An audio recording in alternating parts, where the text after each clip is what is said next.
श्रीगुरुचरणकमलेभ्यो नमः। ॐ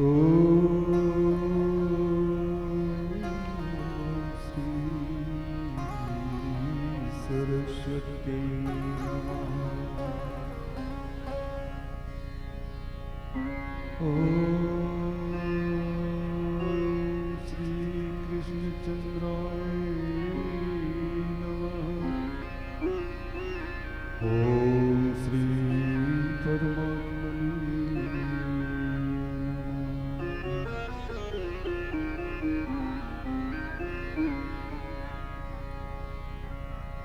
ध्येयं सदा परिभवग्नमोहितोऽहम् तीर्थास्पदं सूर्यं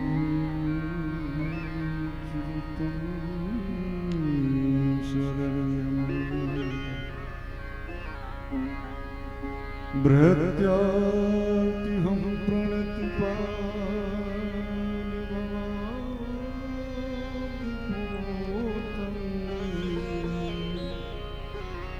वन्दे महापुरुषते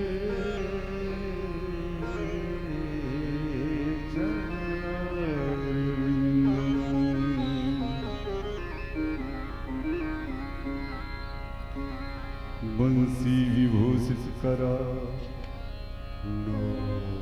नीरदाभा पीताम्बरादर्बिम्बफलाधरोष्टा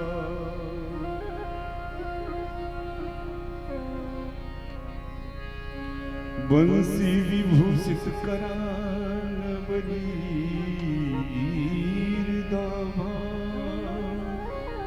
पीताम्बरादरुर्बिम्बफलाधरोष्ठा मुखाम्बुश्री रघुनन्दनस्य सदा सामञ्जल्यमङ्गलप्रदा बंसी विभूषित करा नवनीरदाभा श्री कृष्णा गजाननं भूतगणादिसेवितं कपित्थजम्बूफलचारुभक्षणम् उमासुतं शोकविनाशकारकं नमामि विघ्नेश्वरपादपङ्कजम्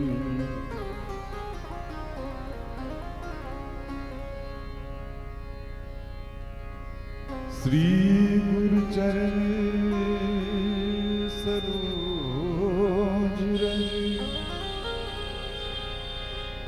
निज मन मुकुर सुधार वरनो रघुवर विमल जस जो दायक फल चार बुद्धिहीन तन जानिके सुमिरो पवन कुमार बल बुद्धि विद्या देव मोहि हरहु कलेश विकार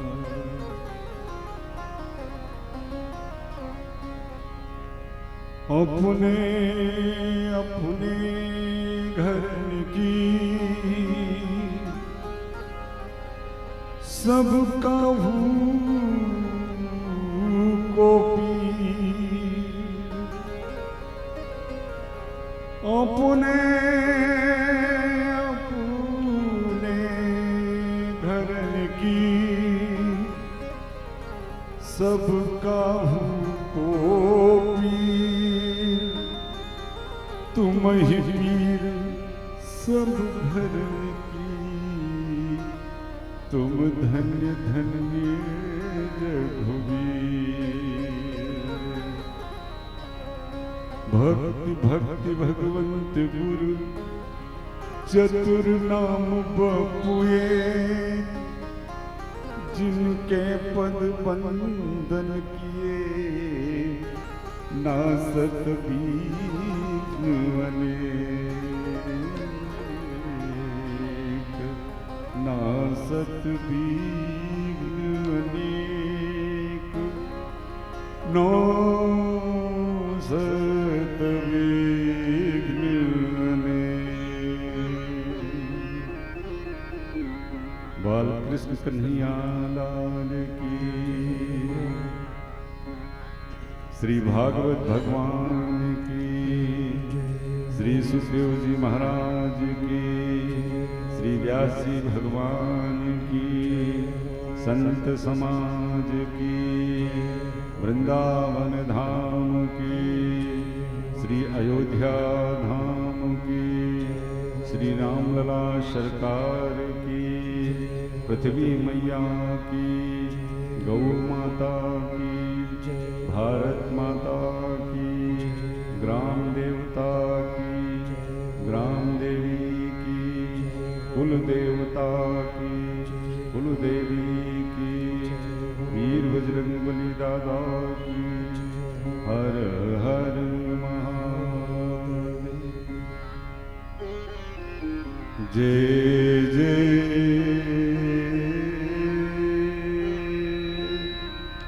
श्री राधे।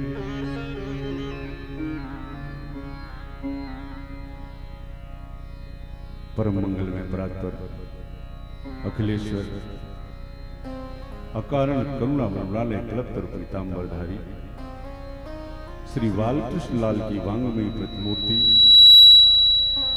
श्रीमद् भागवत भगवान के पावन पाद पद्मों में साष्टांग दंडवत प्रणाम करते हुए आचार्य श्री सुखदेव जी महाराज, श्री व्यास जी महाराज का चरण वंदन करते हुए पूज्य गुरुदेव भगवान के चरणों का आश्रय लेते हुए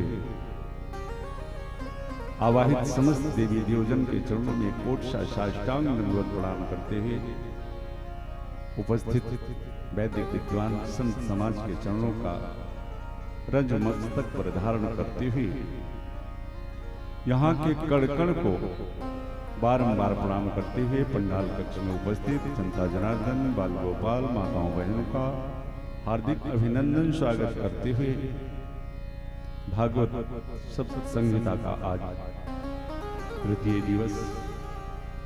आइए रोज की भांति आज भी 2 मिनट सबसे पहले अपने मन वाणी को पवित्र करने के लिए भगवत नाम का आश्रय लें, फिर उन्हीं के प्रेरणानुसार उनकी मंगलमयी कथा में स्वयं प्रवेश करेंगे। जो सज्जन वृंद अभी गृह कार्यों में लगे हैं, जिंदगी है जब तक फुर्सत नहीं है काम से,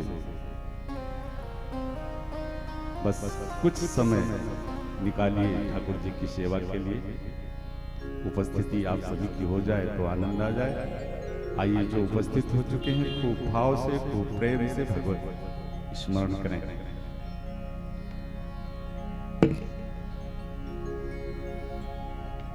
श्री राम जय राम,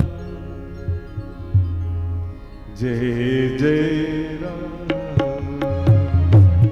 श्री राम जय राम, जय जय राम, श्री राम जय राम, जय जय राम,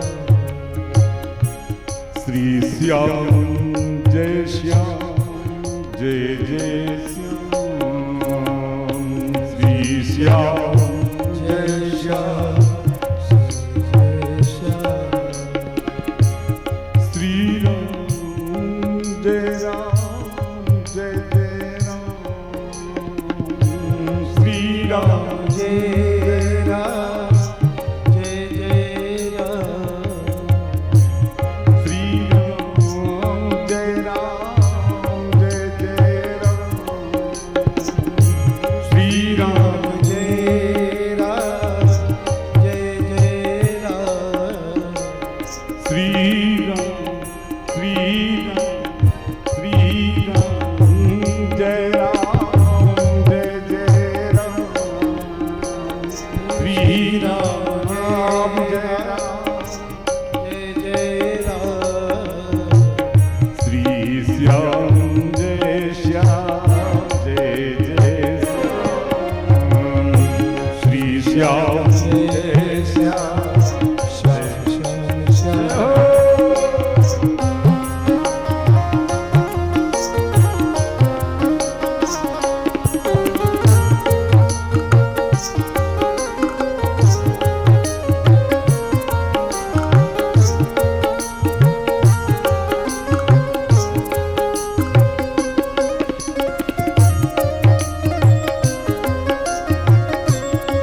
पदारविन्दं मुखारविन्दे विनिवेशयन्तं वटस्य पत्रस्य पुटे शयनं बालमुकुन्दं मनसा स्मरामि। श्री कृष्ण गोविंद हरे मुरारे, हे नाथ नारायण वासुदेवा, जिह्वे पिबस्वा मृत्युमेतदेव। श्री कृष्ण दामोदर माधवे, श्री श्याम जय श्याम जय जय श्याम, श्री श्याम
एक बार शुरू में ईमानदारी वाला बोल दिया कीजिए और एक बार बाद दो बार, ठीक है? बोलो गोविंद भगवान की। पहले दिन भागवत महात्म के अंतर्गत संतों के द्वारा सुना हुआ सूत्र मैंने आपको बताया था कि इस कलिकाल में हम सभी के लिए दो प्रमुख ग्रंथ, एक जिसे आज 3 दिनों से आप श्रवण कर रहे हैं और दूसरा हमारे श्री गोस्वामी तुलसीदास जी द्वारा विरचित श्री रामचरितमानस। दोनों की विशेषता मैंने बताई थी कि जीवन संवारने के लिए हमें श्री रामचरितमानस का आश्रय लेना चाहिए और मरण संवारने के लिए हमारे लिए श्रीमद् भागवत भगवान के रूप में हमारे श्याम सुंदर नटवर श्री कृष्ण ही ग्रंथावतार के रूप में विराजमान हैं।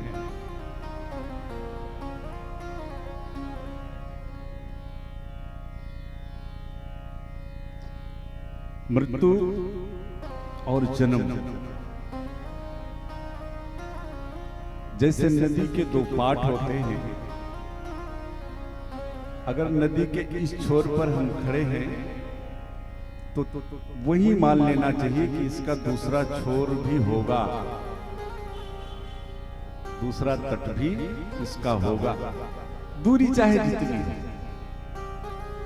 ऐसे हमारे जीवन में अगर जन्म हुआ है तो मृत्यु निश्चित है, बस समय सीमा सबकी अलग अलग है। जितना महत्वपूर्ण हमारा जन्म लेना है उससे कहीं ज्यादा महत्वपूर्ण हमारी मृत्यु है।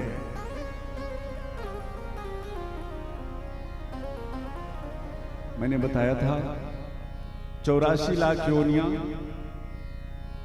एक मनुष्य को छोड़कर एक बार अन्य योनियों में जीव गया तो जन्म से लेकर के और मृत्यु तक उसे वही रहना है। यानी कुत्ते की योनि में गया है तो जन्म से लेकर मृत्यु तक उसे कुत्ता ही रहना है। एक मनुष्य ऐसा है कि जन्म लेने के बाद में उसे मनुष्य बनना पड़ता है।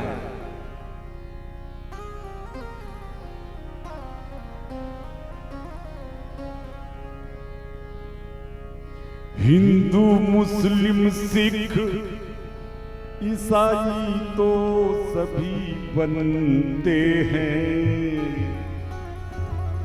मनुष्य है, देख लो, मनुष्य योनि में जन्म हुआ है, लेकिन कोई अपने आप को कहता है मैं हिंदू, कोई कहता है मैं मुस्लिम हूं, कोई कहता है मैं सिख हूं, कोई कहता है ईसाई।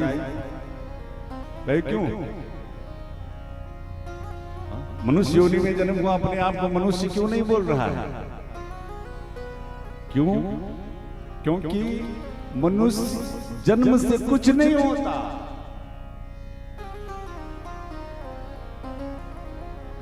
कि हिंदू मुस्लिम सिख ईसाई तो सभी बनते हैं, हर आदमी बन के दिखाए तो कोई बात बने।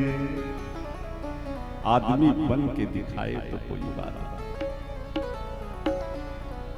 रावण जैसा विद्वान न हुआ है न होगा। रावण ने अपनी मृत्यु ब्रह्मा जी से वरदान में भगवान के हाथों नहीं मांगी। कह देता भाई अगर मरना हो तो मैं भगवान के हाथों मरूं। लेकिन देखिए मानवता को कितना सम्मान दिया रावण ने, मनुष्यता को कितना सम्मान दिया रावण ने कि हम काहू के मरे न मारे, और अगर मरना भी हो तो किसी मनुष्य के हाथ से मरे, जिसको मनुष्य कहा जा सकता हो उसके हाथ से। आदमी बन के दिखाई तो कोई बात बने। आदमी बन के दिखाई तो कोई बात बने। आदमी बन के दिखाई तो कोई बात। अब चर्चा थी कि जन्म से हम कुछ नहीं होते। जिंदगी जीना और जिंदगी बिताना ये दोनों दो चीजें होती हैं। जन्म लेने के बाद में बीत सबकी जाती है चाहे जैसे, लेकिन जिंदगी जीने के लिए सीखना पड़ता है। कौन सिखाता है? मैंने बताया ना कि जीवन को संवारने के लिए श्री रामचरितमानस से बढ़ करके तो कोई ग्रंथ है ही नहीं। हमें जीवन जीना सिखाने के लिए ही तो हमारे प्रभु श्री रामचरितमानस के रूप में अवतरित हुए हैं इस धराधाम पर।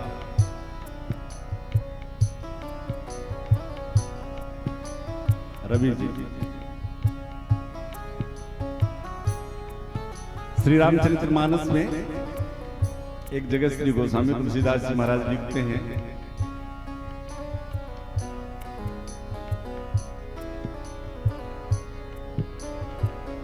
कहू कहाँ लगी नाम बनाई, कहू कहाँ लगी नाम बढ़ाई, कहू कहाँ लगी कहू कहाँ लगी नाम कहूँ कहाँ लगी नाम बड़ाई, और राम न सकहीं नाम गुन गाया। अच्छा, आज मैं पाठ कर रहा था, ये चौपाई नहीं बल्कि ये तो एक महामंत्र है। जब ये सामने आई तो एक भाव अंतरात्मा में प्रकट हुआ, आपको सुनाऊंगा। विचार करने लगा, भाई आखिर इस राम नाम की ऐसी क्या महिमा है कि जो स्वयं प्रभु श्री राम भी इसका गुणगान नहीं कर सकते, इसका वर्णन नहीं कर सकते। राम न सकते ही नाम गुण गाए। अच्छा, एक बात और है, और जितने देवी देवता हैं, बहुत सारे देवता हैं हमारे, तो सनातन धर्म में 33 करोड़ देवताओं का वास है। जो कृष्ण का उपासक है वो तो हमेशा माला में जय श्री कृष्ण, जय श्री कृष्ण, जय श्री कृष्ण, जय श्री कृष्ण। उससे कहो कि भगवान भोले बाबा का भी स्मरण करो, तो कहता तो मेरा कृष्ण ही पर्याप्त है। शैव्यों के पास जाओ तो वो शिव का स्मरण करते हैं, माता शक्ति की उपासना करने वाले माता शक्ति की उपासना करते हैं। सबके अलग अलग इष्ट, लेकिन जब राम नाम की चर्चा आती है, जहां राम नाम की चर्चा आती है, वहां सारे मत एक नजर आते हैं। मीरा कृष्ण दीवानी है। मीरा ने तो यहां तक कह दिया कि मेरे तो गिरधर गोपाल दूसरो ना कोई। लेकिन जब राम नाम की बात आती है तो यहां मीरा भी अपने हाथ खड़े कर लेती है। मीरा जी के पदों को उठा करके देखिए, ये कहने वाली कि मेरे तो गिरधर गोपाल दूसरो ना कोई, लेकिन मीरा भी जब राम नाम की चर्चा होती है तो मीरा भी गाती है कि मेरो मन राम ही राम रटई रे, मनवा राम नाम रस पी ले। ये मीरा के पदों में ये वर्णन मिलता है। सूरदास बाबा अपने नन्हे बालकृष्ण के उपासक, लेकिन जब राम नाम की चर्चा होती है तो जो तू राम नाम चित धर, ये सूरदास बाबा के लेख हैं। अपने इष्ट का नाम ले सकते थे लेकिन नहीं लिया। कहते जो तू राम नाम चित धर तो, और पिछलो जन्म आगिलो तेरो दो जन्म समर्थो, जो तू राम नाम चित धर। श्री नानक देव जी सिख धर्म के, लेकिन वो भी देखो रे मन राम सनकर प्रीत। का भैया कुछ व्यथा हुआ तो बताइए। काऊ कही श्री मलुकदास जी, राम कहो राम कहो राम कहो, पाओ रे अरे अवसर न चूक पायो भलो पायो दांव रे, अवसर न चूक पायो भलो पायो दांव रे। और श्री गोस्वामी तुलसीदास जी महाराज का तो क्या कह रहे, वो तो साफ स्पष्ट शब्दों में कहते हैं कि राम राम राम जी जब लो तू न जपिहो तब लो तू कहूं जाए, लेकिन तिहु ताप तपिहो। जब राम नाम की बात आती है ना तो सारे मत एक हो जाते हैं। अच्छा ऐसा क्यों, विचारिए। एक अंतरात्मा में भाव आया। और देखिए श्री रामचरितमानस एक ऐसा ग्रंथ है कि आपके मन में, आपके चाहे आध्यात्मिक जीवन का चाहे भौतिक जीवन का कोई भी प्रश्न आपके जीवन में उठता है तो हर समस्या का समाधान श्री रामचरितमानस है।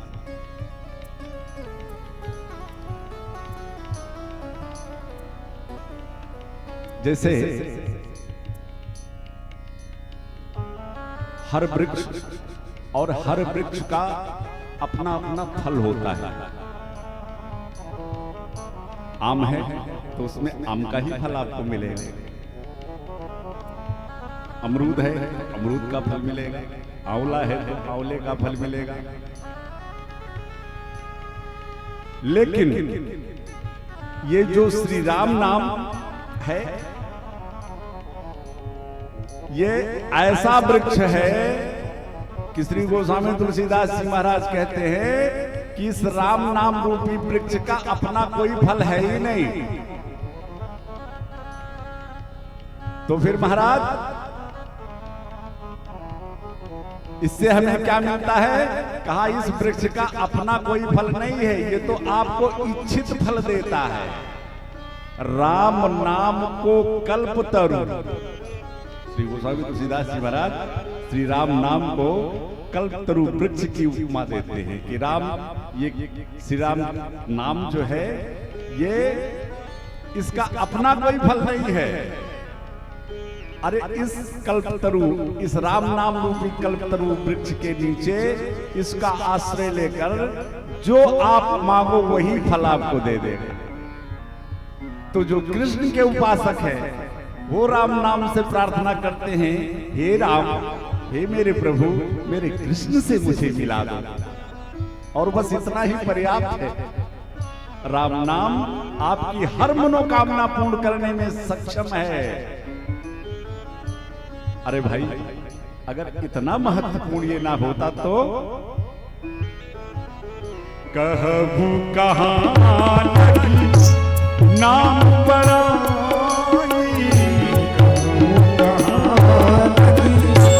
नाम बड़ाई, राम न सकई, राम न सकई, राम न सकई, राम न सकई, कहूँ कहाँ नाम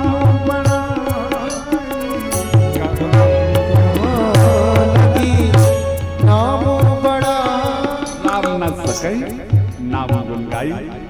तो हम सभी माताओं बहनों से, आपसे भी, और हमारे मंच पर जो उपस्थित हमारे सहयोगी जन हैं, सबसे ही निवेदन करेंगे कि आज के इस सभा में हम सभी राम नाम का आश्रय लेकर और उसी छत्र छांव में अपने श्याम की तरफ चले।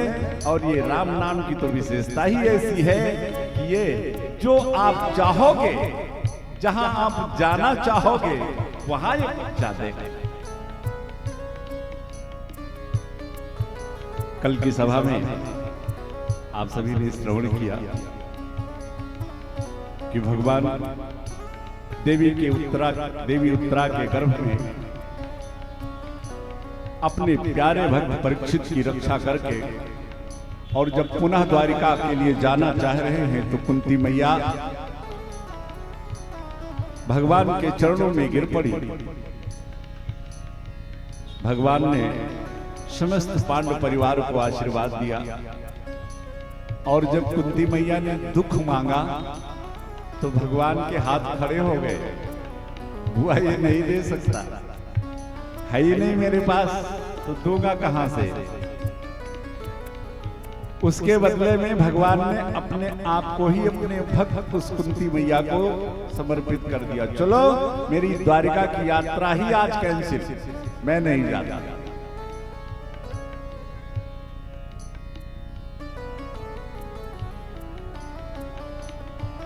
हमारे जीवन का सबसे बड़ा सुख क्या है और सबसे बड़ा दुख क्या है? एक बार श्री हनुमान जी से किसी भक्त ने पूछा, प्रभु सबसे बड़ा जीवन का दुख क्या है और सबसे बड़ा सुख क्या है? हनुमान जी ने उत्तर क्या दिया?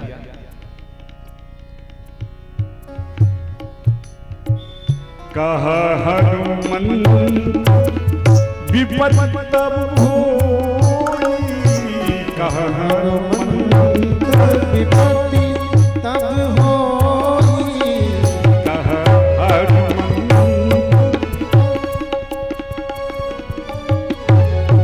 हनुमान जी ने कहा, देखिए अगर हमसे पूछ रहे हैं कि सबसे बड़ी विपत्ति क्या है और सबसे बड़ी संपत्ति क्या है, तो जिस दिन आप भगवान से विमुख हो जाओ, समझ लेना हमारे जीवन की सबसे बड़ी विपत्ति, सबसे बड़ा दुख हमारे जीवन का यहीं से प्रारंभ होगा।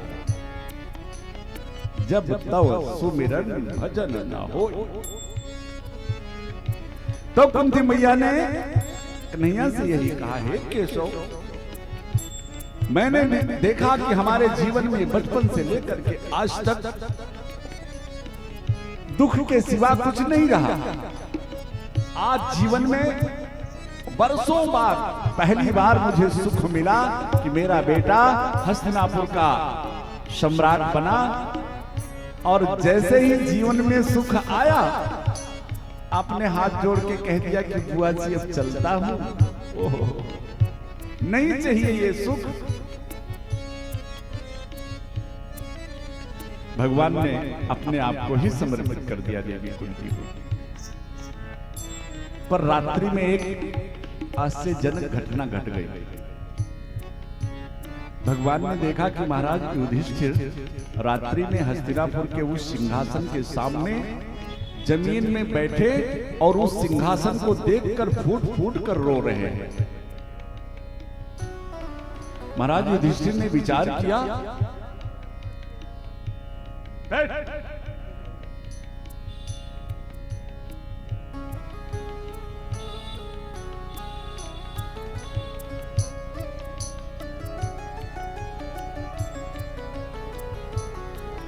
श्री राम जय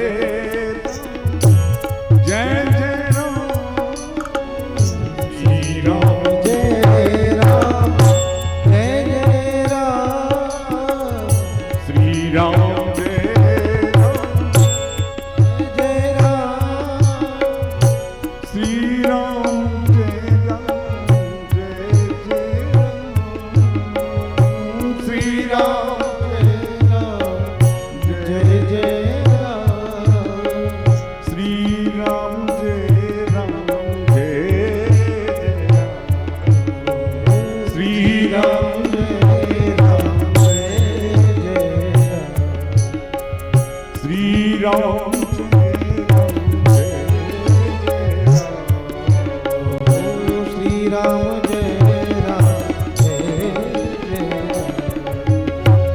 श्री राम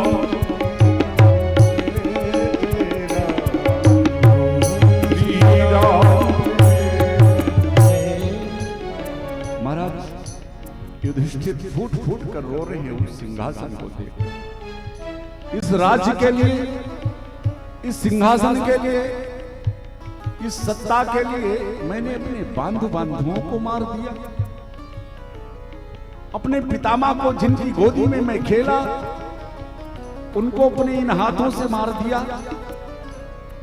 महाराज पूरे हस्तिनापुर की लाखों विधवाओं का चेहरा महाराज युधिष्ठिर के सामने नाच गया।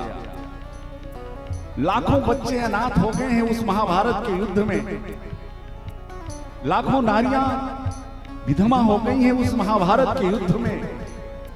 आज पूरा हस्तिनापुर महाराज युधिष्ठिर के चित्त में नाच गया, मोह उत्पन्न हो गया। ये मैंने क्या कर दिया इस सिंहासन के लिए। भगवान आ गए और आप विश्वास करो कि पूरी रात्रि महाराज युधिष्ठिर को समझाते रहे, उपदेश करते रहे, लेकिन महाराज युधिष्ठिर के ऊपर कोई प्रभाव नहीं पड़ा। अब विचार करो कि भगवान समझावे और बात किसी के समझ में ना आवे।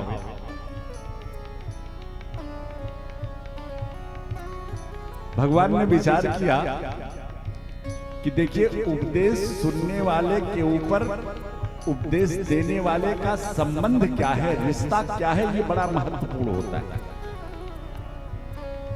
अभी कुछ दिन पहले कुरुक्षेत्र के सम्रांगण में दोनों सेनाएं आमने सामने खड़ी थी और उसके मध्य अर्जुन को ले जाकर के और गीता का उपदेश किया, गीता का ज्ञान अर्जुन को दिया। अर्जुन का मोह दूर हो गया, अर्जुन के समय बात आ गई, लेकिन यहां पूरी रात्रि महाराज युधिष्ठिर को समझाते रहे, लेकिन उनके समझ में बात नहीं आई। क्यों? भगवान ने सोचा अर्जुन हमको अपना गुरु मानता है, अपने को मेरा शिष्य मानता है, लेकिन ये महाराज युधिष्ठिर ये तो हमको अपना छोटा भाई मानते हैं। अरे भाई, उनके मामा जी के लड़के हैं ना हमारे श्री कृष्ण कन्हैया।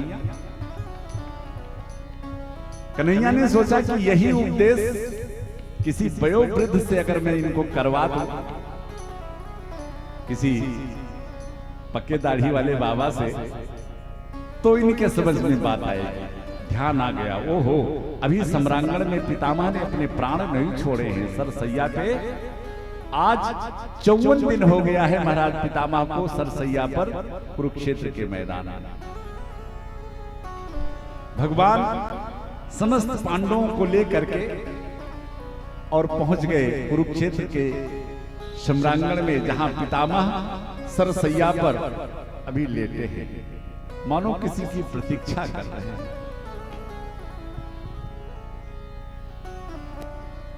सारे पांडव परिवार के लोग जाकर के पितामह को प्रणाम करते हैं। अर्जुन ने कहा पितामह प्रणाम। अर्जुन को देखते ही पितामह ने कहा, अर्जुन, बहन जी बहुत ध्यान से सुनिएगा, बड़ा मानवीय प्रसंग है। पितामह ने कहा, अर्जुन, वो तुम्हारा सारथी नहीं आया क्या? तब तक पीछे से कन्हैया भी आ गए, दादाजी प्रणाम। और जब भगवान की तरफ नजरें उठाई पितामह ने, तो अपलक नजरों से निहारते रहे। भगवान को देखते देखते पितामह ने अर्जुन से कहा, अर्जुन, तुम इन्हें पहचानते हो, ये कौन है? अर्जुन ने हाथ जोड़ा, पितामह, हाँ हाँ, अरे हमारे मामा जी वसुदेव जी के पुत्र वासुदेव कृष्ण तो हैं। पितामह ने कहा, अर्जुन, तुम्हारे कितने रिश्ते इनसे हैं?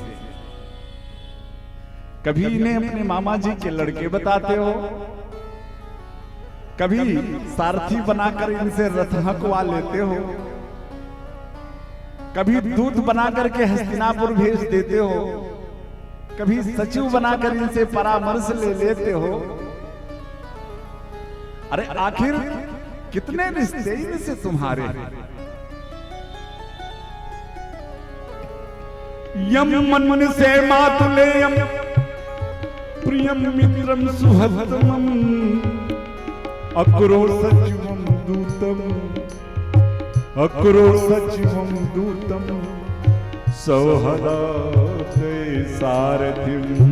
कभी सारथी बना करके रथ हंकवा लेते हो, कभी सचिव बना लेते हो, कभी दूत बना लेते हो। भगवान की तरफ देखते हुए, वारे प्रभु, इन भक्तों से आपके कितने रिश्ते हैं, कितने संबंध हैं। और वास्तव में भैया तोहे मोहे नाते अनेक, मानिए जो भावे। भगवान ने बिल्कुल हम सभी को छूट दे दिया है कि तुम्हारे मन में हमसे जो रिश्ता स्थापित करने की इच्छा हो वो कर लो। पिता बना लो, भाई बना लो, बेटा बना लो, मां बना लो, मित्र बना लो, और अगर कुछ नहीं बना सकते तो शत्रु ही बना लो।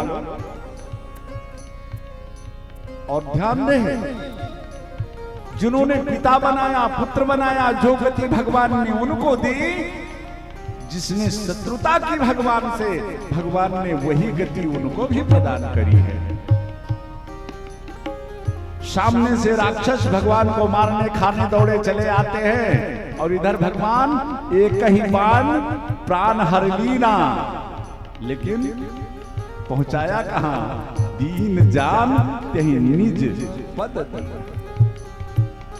तो उन्होंने कहा बस कोई रिश्ता मुझसे कायम कर लो, ऐसा ना हो कि चुप जाओ, कोई रिश्ता ना मुझसे बना सको। अरे मैं तो कहता हूं कि भगवान सेवक बनने को भी तैयार है, कोई बनाने वाला तो हो। भक्तमाल की एक बड़ी सुंदर कथा है। श्री ज्ञानदेव जी महाराज के दो शिष्य हैं बड़े प्रमुख, एक श्री नामदेव जी और एक श्री त्रैलोक चंद्र जी। त्रैलोक चंद्र जी जो हैं वो उद्यमी व्यक्ति हैं, व्यापार करने वाले भक्त हैं। एक बार अपने गुरु श्री ज्ञानदेव जी के पास पहुंचे त्रैलोक चंद्र जी ने हाथ जोड़ा, कहा सरकार एक बात बताओ, हम गृहस्थी वाले, व्यापार धंधा करने वाले, अलग से तो भगवान के लिए समय नहीं निकाल सकते, कोई ऐसा साधन बताओ कि जो भगवान स्वयं चलकर मेरे घर आ जाए। बहुत काम की चीज है बहनों।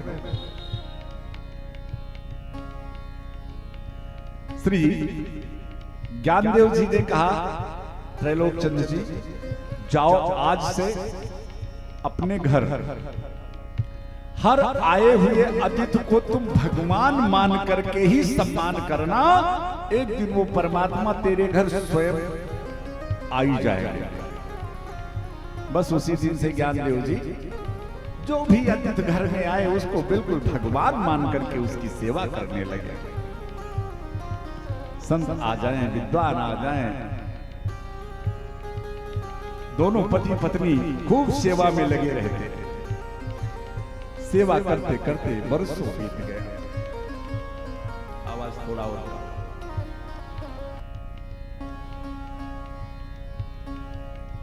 वहां से कम करवा लो थोड़ा। बरसों बीत गया।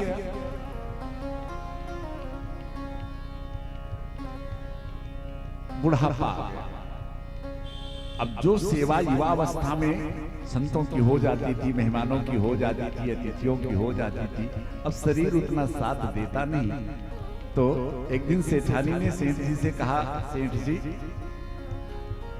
अतिथि सेवा करने में आनंद तो खूब मिलता है, लेकिन ये शरीर साथ नहीं देती। हो सके तो कोई एक आध नौकर का सहारा ले लिया जाए, कोई नौकर मिल जाता जो अतिथि सेवा में हम सभी का हाथ बटा दिया करता। सेठ जी ने कहा देखेंगे। सुबह सुबह सेठ जी बाहर समुद्र के तट पर टहलने के लिए निकले थे। इतने में 5 वर्ष का एक बालक का रूप धर करके हमारे राघव जी आ गए। दूर से ही सेठ जी को देखते कहा, सेठ जी राम राम।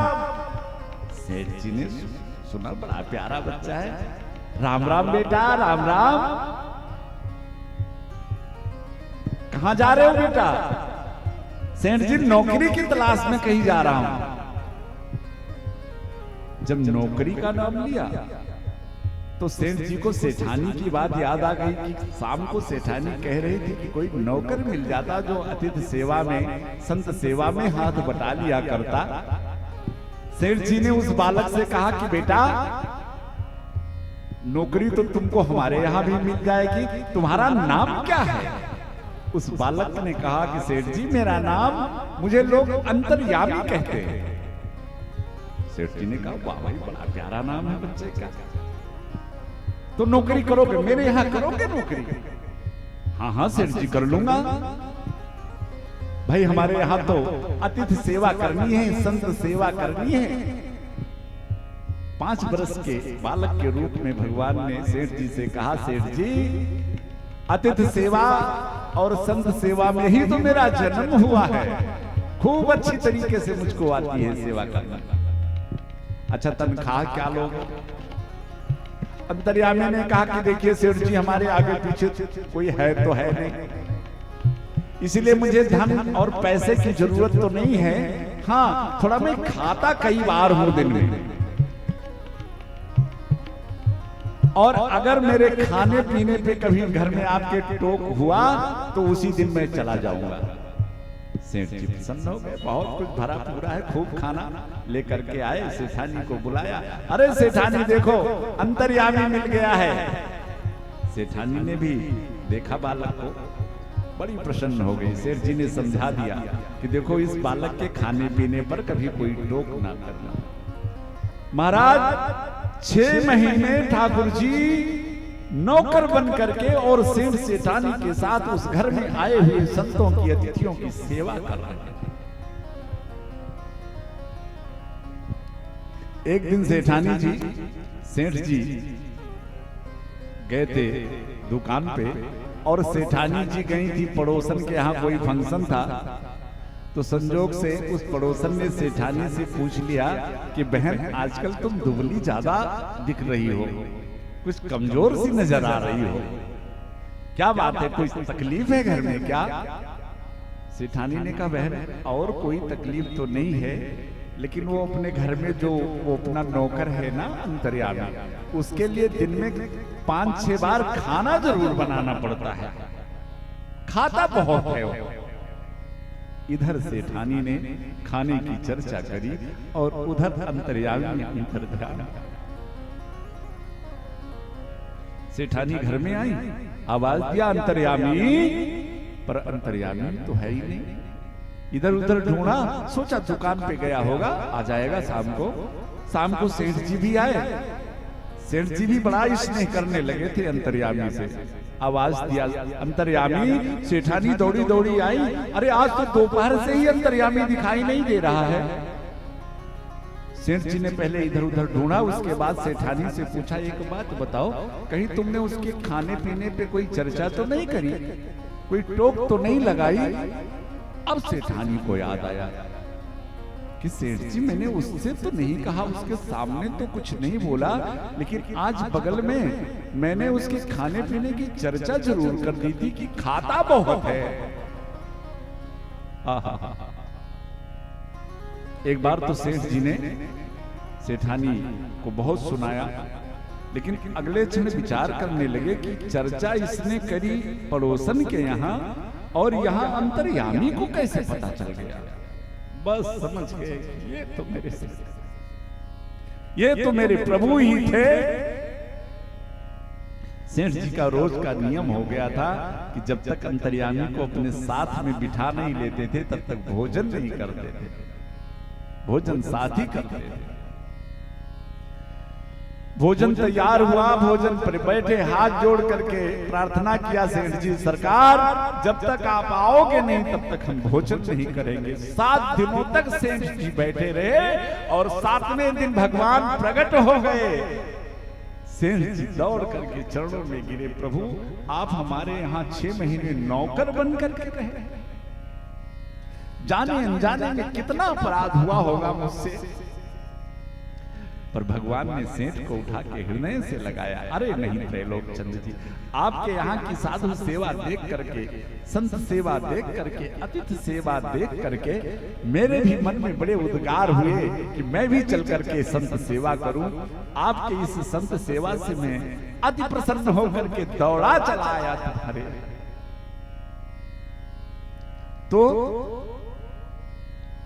तो है वही नाते अनेक मानिए जो भावे, कोई रिश्ता कायम कर लो उनसे।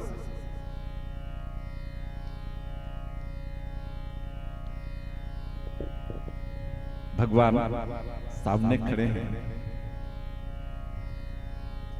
पितामह ने केशव से कहा, कन्हैया आज 54 दिनों से मैं तुम्हारी ही प्रतीक्षा कर रहा था कि जब तुम मेरे सामने आओ तो मैं अपने प्राण त्यागूं। बड़ी देर लगा दी आने में, आज 54 दिन हो गया है पितामह सरसैया पर पड़े हुए हैं। बड़ी प्रतीक्षा करवाई केशव। सदैव देव भगवान प्रतीक्षिताम कलेवरम्यावदीदमहीनोम्यः प्रसन्न हासारुलोचनोलसन मुखाम्बुजोध्यान पतश्चतुर्भुजः। सदैव देव भगवान प्रतीक्षिताम। कन्हैया बड़ी प्रतीक्षा करवाई है तुमने मुझसे। मेरा एक निवेदन स्वीकार करोगे क्या दादाजी? बस थोड़ी सी प्रतीक्षा मैं भी तुमसे करवाना चाहता हूं। क्या दादाजी? कन्हैया अब जब तक मैं इस धराधाम से चला ना जाऊं तब तक आप मेरे सामने ऐसे खड़े रहना। पितामह ने जब ये कहा तो कन्हैया का चेहरा लटक गया। बहन जी, पितामह ने जब ये कहा कि जब तक अब मैं यहां से चला ना जाऊं तब तक आप मेरे सामने खड़े रहना, तो कन्हैया उदास हो गए। क्यों? सोचने लगे कि ये इच्छा मृत्यु का वरदान इनके पास है। अब जाने किस संसम्मत में यहां से जाने की तैयारी करें, और तब तक मुझे इनके सामने खड़ा रहना पड़ेगा। चेहरा उदास हुआ। इतने में पितामह ने कहा, हे केशव, ये तुम्हारा उतरा हुआ चेहरा देखने के लिए मैंने सामने तुम्हें नहीं खड़ा किया है, बल्कि प्रसन्न हासारुलोचनोलसन।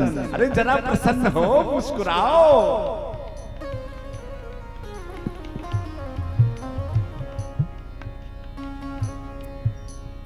पितामह को प्रसन्न देख करके कन्हैया ने महाराज युधिष्ठिर को आगे कर दिया। महाराज पूछना हो सो पूछ लो, जो कुछ भी पूछना है।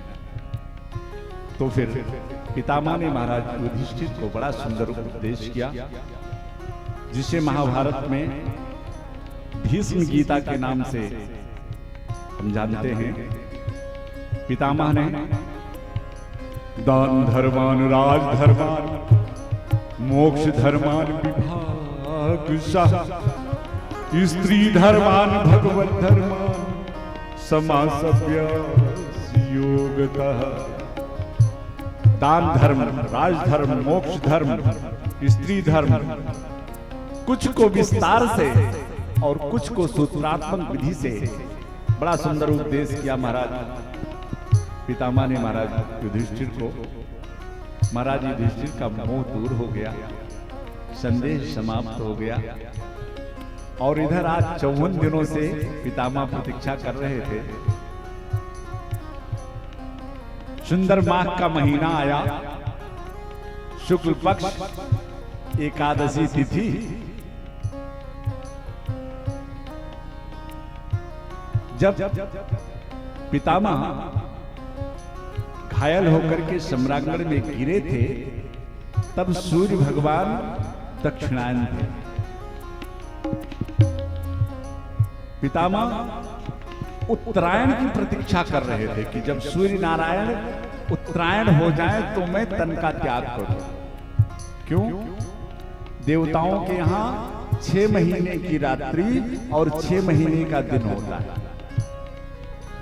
दक्षिणायन है देवताओं के यहाँ की रात्रि और उत्तरायण है दिन। और किसी के घर आप रात में जाओ तो दरवाजा बंद मिलता है, और दिन में जाओ तो सीधे अंदर प्रवेश मिलेगा। तो आज सूर्य नारायण भी उत्तरायण हो चुके हैं, और इधर हमारे श्री कृष्ण कन्हैया पितामह के सामने खड़े हैं, ये भी तो उत्तरायण ही हैं। देवी उत्तरा के गर्भ में प्रकट होकर के अपने भक्त परीक्षित की रक्षा करी है भगवान ने, इसलिए भगवान उत्तरायण भी कहे जाते हैं। एकादशी तिथि थी,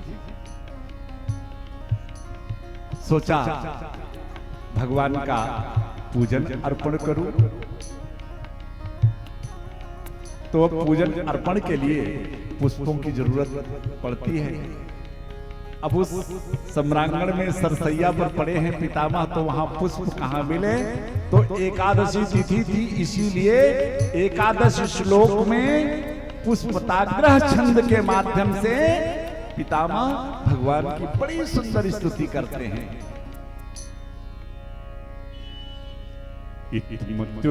कल्पिता पितृष्णा भगवत सात्वत पुंगवे विभुनि।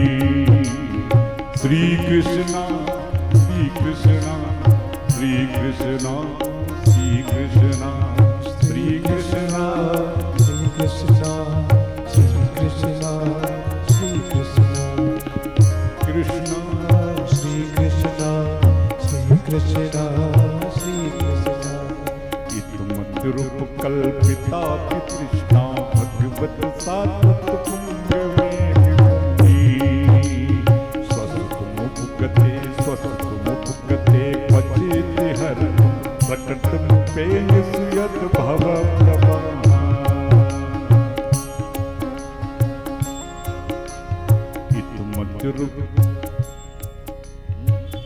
मध्यरूप कल्पिता पितृष्णा भगवत सात्वत पुंगवे विभुनि। स्वसुखमुपगते क्वचित् हरतुं प्रकृतमुपेयुः यद् भव प्रभः। श्री कृष्णा श्री कृष्णा श्री कृष्णा श्री कृष्णा श्री कृष्णा श्री कृष्णा श्री कृष्णा श्री कृष्णा। त्रिभुवन